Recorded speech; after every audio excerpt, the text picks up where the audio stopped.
It's a doomsday. I mean, quite literally, it's a doomsday. I want you to focus on this text that I put up just now.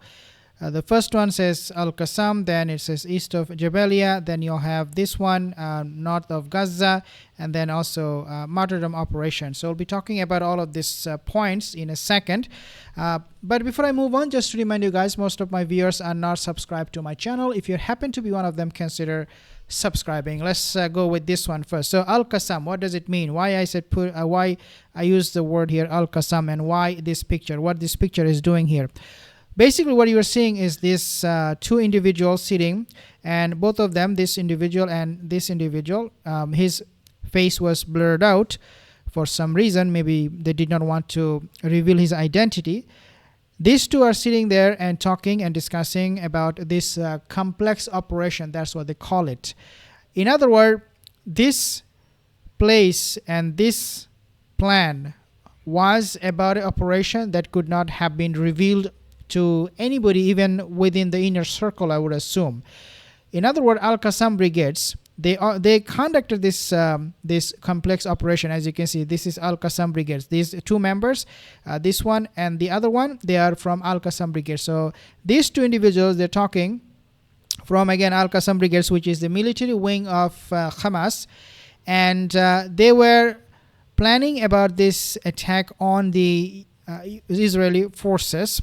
Now, before I tell you exactly what the casualties are and how many wounded, how many got killed, I want to actually pinpoint the location. This happened, this complex operation or martyrdom operation took place in east of Jabalia. Now, east of Jabalia, this place is important for us to understand the war in Gaza, because this is where the Israeli, they're committing a lot of atrocities. They're killing, they're burning people alive. And this is exactly what they are doing, this operation, in order to teach the Israelis a lesson that no matter what you do, the resistance will never die. We're going to come back. In fact, there are many occasions we have seen reports that basically suggest that Israelis, they're fed up, they're frustrated with these resistance forces because they're coming back to east of Jabalia, even though they're getting killed, even though they're getting burned alive. But nevertheless, the resistance force, they're not going anywhere. And people, they're supporting Hamas. Instead of blaming them, they're saying, you are welcome, come and get them. Now, this happened obviously in north of Gaza, as you can see here. This happened in northern Gaza. Al-Jabalia is in northern Gaza, and this is why, as I said, the complex operation, it was called martyrdom operation. This is something very important. So the martyrdom operation, the text here is very important. Why? Why the martyrdom operation word is so important here? It is because this operation has escalated the situation in the past with Israeli forces and Hamas. For example, in August, I want to actually show you this one. In August, I believe it was August 19th, Hamas and Islamic Jihad, IJ, both of them, they launched a martyrdom operation, as you can see, martyrdom operation inside Israel. It actually happened in Tel Aviv on August 19. When this happened, when this attack happened, as you can see, all the police officers, the fire, the ambulance, everybody was there from the from the government, Zionist government, and you can see this guy, he was doing some investigation to find out if there is any bomb or shrapnel around. These people were there. The Israeli Zionist regime, they fear this kind of martyrdom operation the most. Why? Because they're easy to infiltrate into Israel. They go, these people, the resistance forces, they go inside of Israel, in this case Tel Aviv, and they can easily target whoever they want. So it's not like throwing a bomb or something like that, or sniping somebody. It's like just going there, if you see a crowded place, for example, and you just detonate the explosive. So this is why Israeli Zionist forces, they don't really like this kind of martyrdom operation. But they did this. Hamas and Islamic Jihad, the military wing of Al-Quds, they carried out this attack inside Israel to really make a point that the resistance forces, they can reach anywhere in Israel. So that was a threat. But this one, the one they have conducted, this is not in Israel. This is east of Jabalia in northern Gaza. In other words, the resistance forces, they are capable of carrying out this kind of martyrdom operation inside Israel and also inside Gaza, where the Israeli forces are. In other words, the Israeli forces are really never safe from this kind of operation, and it can happen anytime, even though we do not see this kind of martyrdom operation on a regular basis, but this can happen. Now we have this attack. 5 eliminated because of the martyrdom operation. 5 Zionist soldier, troops or terrorists eliminated, and that attack wounded several others. So several of the Zionist forces, they were taken to hospital. Several of them actually, according to one report, were killed later on, but 5, they were eliminated right on the spot, and these 5 were actually gathering in one place when this operation took place. Now this was corroborated with the ITF news. You see, ITF, they killed 2. So they have IDF. I call them ITF because they're terrorist forces, Israeli terrorist forces. They have acknowledged that yes, 2 of their terrorists were killed when this martyrdom operation took place in northern Gaza, the one I just showed you. And they have also acknowledged, the Zionist forces, this is very, very rare acknowledgement, because normally they do not want to acknowledge. They have acknowledged that yes, several injured and 2 were killed at least. But according to what we understand from Hamas, 5 were eliminated, and they have wounded several soldiers. Now, this also coming at a time, these are all happening in just a matter of one day. These snipers, they have sniped. So the Hamas snipers, so this is a separate incident, okay? So we're not talking about this martyrdom operation anymore. We're now talking about the sniper, the resistance forces snipers. So they have sniped 2 soldiers, as you can see right here. The resistance forces, in matter of just one day, they have carried out how many attacks now? 2, right? One was the martyrdom operation. The second one is the sniper attack on 2 soldiers. I would assume both of them are dead. And the reason for that was because these forces, the ITF forces, they were advancing towards a place in northern Gaza again called Tal al-Zatar. Okay, this is the name of the place where these ITF forces, they were advancing, and they were sniped by resistance forces. Now count this one too with the other 2 attacks. So these are again happening in a very short period of time.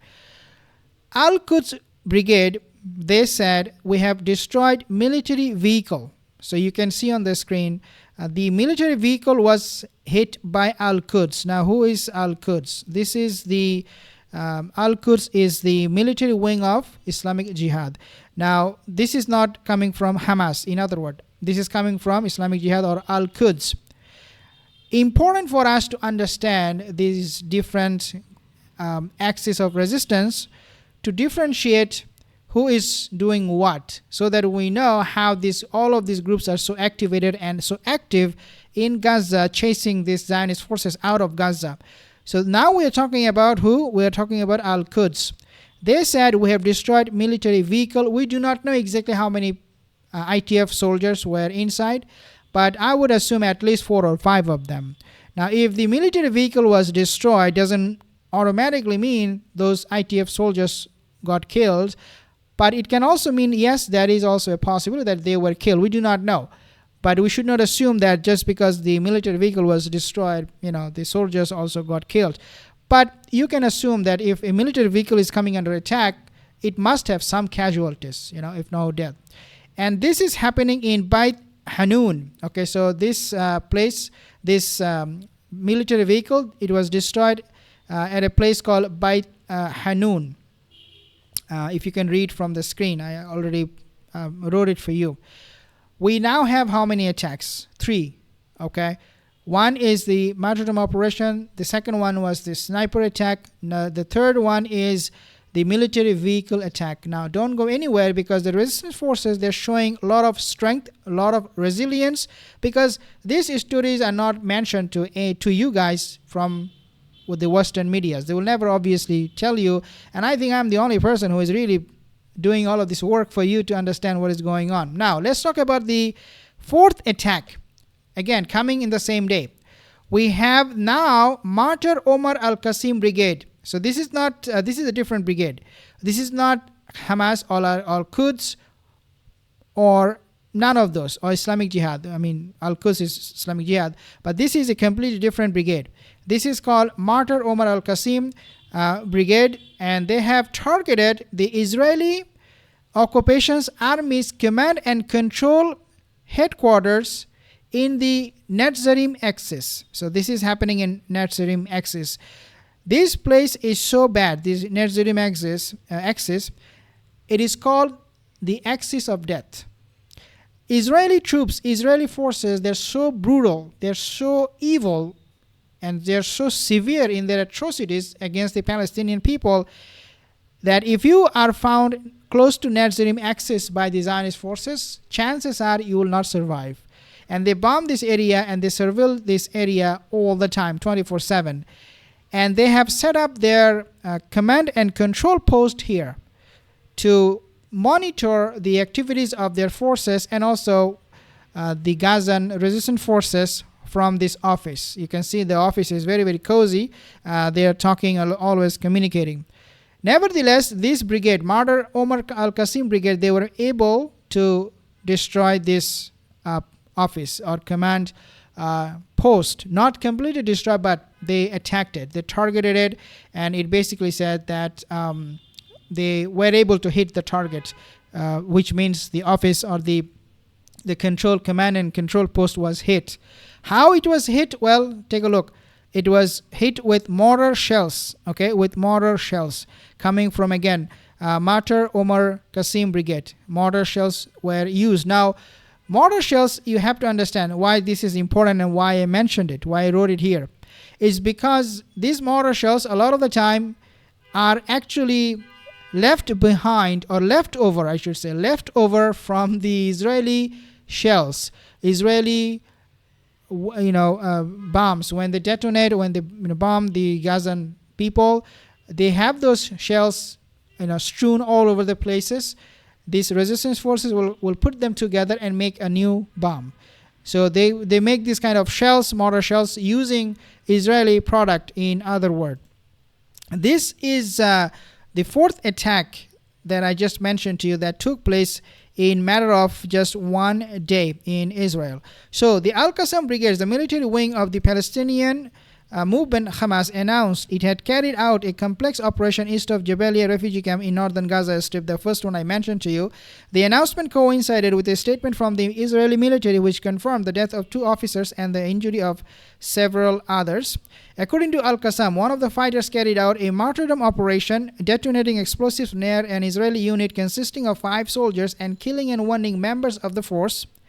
The group also reported that its fighters successfully targeted and sniped 2 Israeli soldiers who were part of a force advancing towards Tal al-Zatar. The unit was further attacked with Israeli-made hand grenades. In a separate statement, Al-Quds Brigades, the military wing of Palestinian Islamic Jihad movement, claimed responsibility for destroying an Israeli military vehicle during an incursion south of the returns tower in Beit Hanun that I just also mentioned to you guys. Additionally, the martyrs Omar al-Qasim Brigades, the military wing of the Democratic Front for the Liberation of Palestinian, announced that they had targeted the Israeli Occupation Army's command and control headquarters in the Netzarim axis of the central Gaza Strip with mortar shells. And then they have made their separate statements that I don't want to really read at the moment. But this is going to be a huge problem for the Zionist forces. It had been already a big problem for them. Why? Because these attacks are frequent and they are very, very successful when the resistance forces, they launch these attacks.